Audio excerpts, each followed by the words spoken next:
Okay, so what happens if you can't afford to liquidate your company? What are the options available to you? So there are a few options, one of which is seeking advice from a debt advice charity.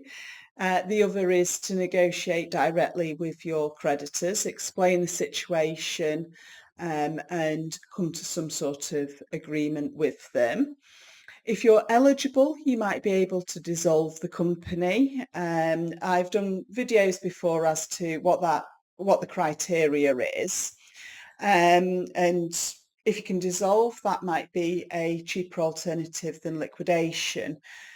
However, sometimes liquidation is unavoidable. It's a process that the company has to go through. And we try and keep the liquidation fee as cheap as possible.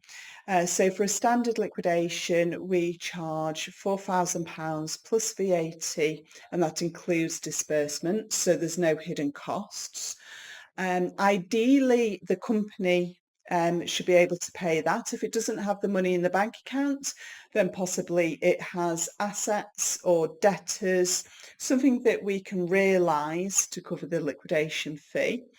If not, then yes, unfortunately, it does fall to the director to cover that cost. We will look at entering into a payment plan with you, depending on the circumstances. So what I would say is that if you can't dissolve because you don't meet the criteria, the creditors won't accept a they won't just write it off. Then you need to liquidate, and you need to get in touch with us. We will talk you through the process and we'll explain how it works.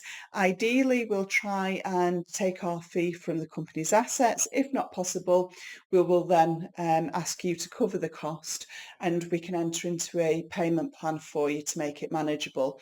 But companies something has to happen to an insolvent company. It can't just go on. You have to bring it to a conclusion, and liquidation may be that. It brings closure to you and to your creditors and to the employees and anyone else who's involved. So it's a much needed process in most circumstances. So get in touch. Let's come to some sort of deals and then have a strategy in place, and then we'll be able to liquidate. Okay, thank you.